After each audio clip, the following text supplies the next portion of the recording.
Jadi kalau kita bicara dalam hubungannya dengan pemilu 2024, jadi pengawasan platform media sosial, eh, bagaimana caranya mengatasi itu?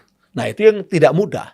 Ya. Kita tahu Amerika saja tahun 2016 itu sempat yang namanya algoritma itu ternyata kan diselewengkan, dipakai data-datanya, diselewengkan sehingga akhirnya bisa dipakai oleh kekuatan politik di sana untuk mempengaruhi pemilih Amerika sehingga Donald Trump waktu itu yang sangat kontroversi bisa menang. Bisa menang ya. Tahun 2016. Mengalahkan Hillary Clinton. Mengalahkan Hillary Clinton yang boleh dikatakan di backup, didukung oleh presiden, si Obama, dan dia punya pengalaman sebagai menteri luar negeri, dikalahkan sama seorang pengusaha yang nggak jelas track recordnya dalam politik ya.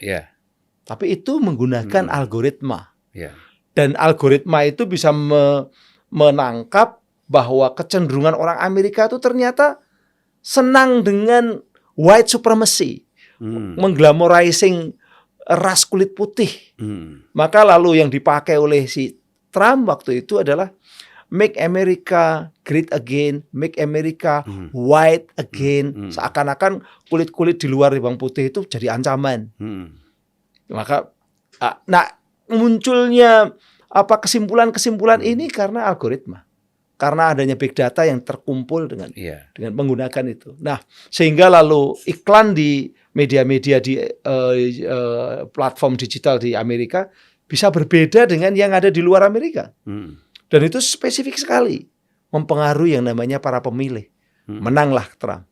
Artinya saya ingin mengatakan teknologi itu kalau dimanfaatkan oleh kekuatan politik tertentu juga bisa membuat rekayasa politik. Ya kalau kita lihat Trump ya, kemenangan Trump itu kan dianggap oleh Partai Demokrat.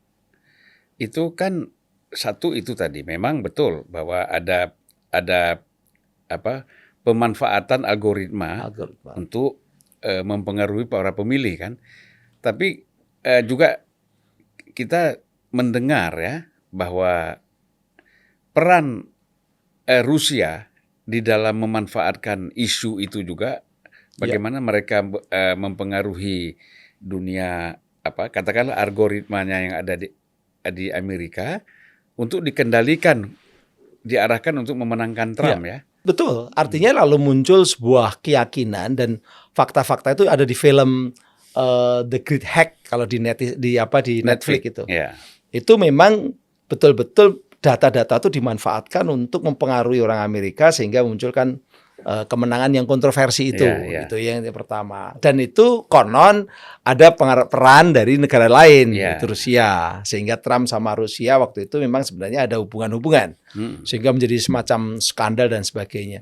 Nah, walaupun kemudian 4 tahun berikutnya Trump kalah ya. Karena ada counter ya, counter juga. Orang Amerika ini kan pinter juga. Counter. Tapi walaupun ada counter, ada satu hal yang menarik, Bang.